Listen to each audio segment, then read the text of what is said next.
네, 김희정입니다. 인사청문회는 주장에 의해서 이루어지면 안 되고 공이 후보자도 마찬가지고 저희를 질의하는 저희도 마찬가지고 공식적인 근거에 의해서 청문이 정정당당하게 이루어져야 된다고 생각합니다.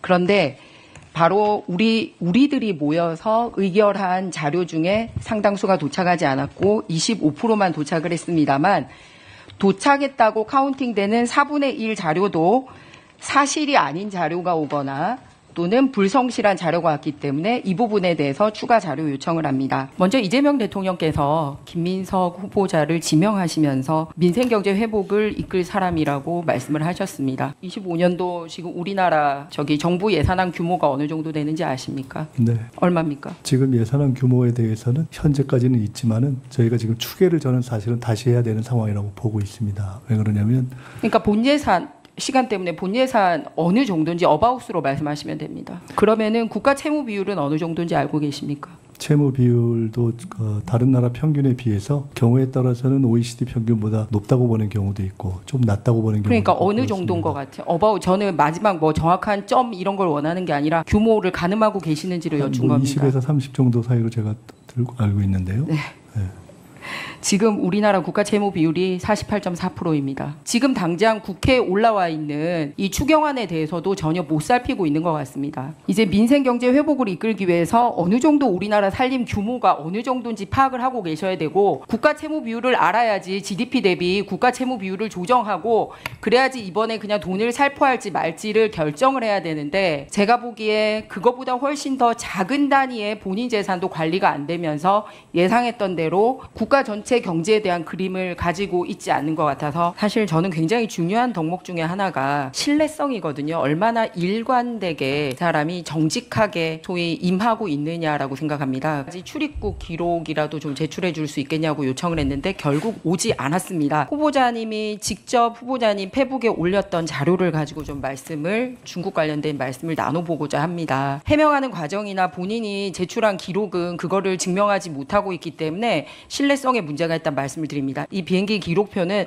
무슨 편을 탔는지에 대한 게 와서 제가 공식적으로 항공사, 공항 관계자 그리고 제가 별도로 뒤져서 몇 시에 출발했고 몇 시에 도착했는지를 확인을 했습니다. 그랬더니 두 번은 존재하지 않는 편명을 적어서 내셨습니다. 알고 계십니까?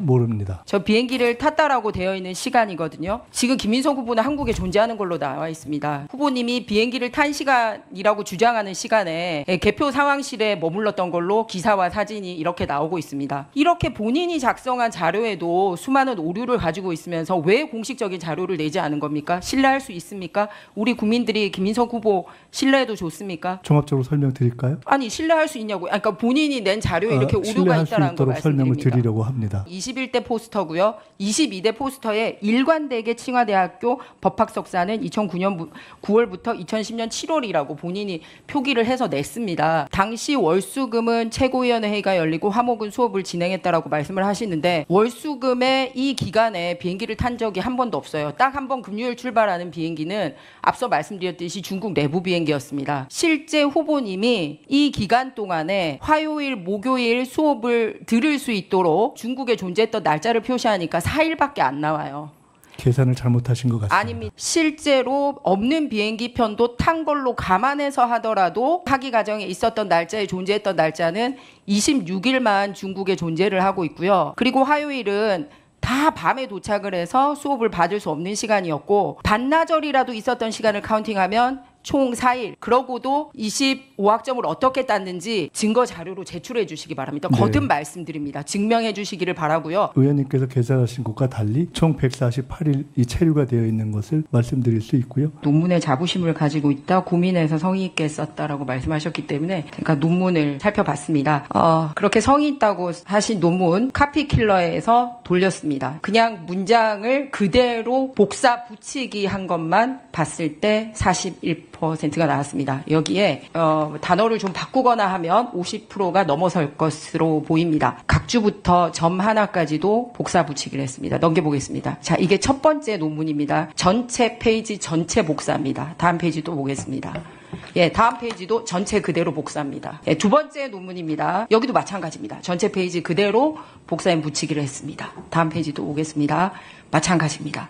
딱 하나 단어 하나 바꿨더라고요. however를 meanwhile로. 본인이 아드님이 표절 방지 교육 의무화 동아리 활동을 하고 그래서 아드님이 표절 방지법 발의하는데 함께 발의를 하신 걸로 알고 있습니다. 우선 제 아이는 아니 아이 말고요. 본인 논문. 아니 그 부분에 대해서 네. 말씀을 같이 연계해서 하셨기 때문에 제 아이는 본인이 해외에서 학교를 다닐 때 받았던 표절 교육에 비해서 국내에서 저런 논문의 표절 등에 대한 교육이 없다라는 것을 본인이 인지하고 그 문제를 제기한 것이어서 그 문제를 제기하는 것이 굉장히 의미가 있겠다라고 제가 이야기했다 하는 말씀을 드립니다. 다시 한번 지금 지적하신 내용과 그 아이가 대학 입시에 그것을 입법 활동을 활용하는 것은 전혀 상관이 없는 것이기 때문에. 제가 그 질문한 거 아니지 그렇습니다. 않습니까? 그래서 그 논문과 관련해서는 한 가지는 인정하겠습니다. 뭐냐면 논문을 작성하는 데 있어서의 기술적인 주석이라든가 옮겨쓰기에 있어서의 부족함이 있을 수 있을 것입니다. 저는 그것은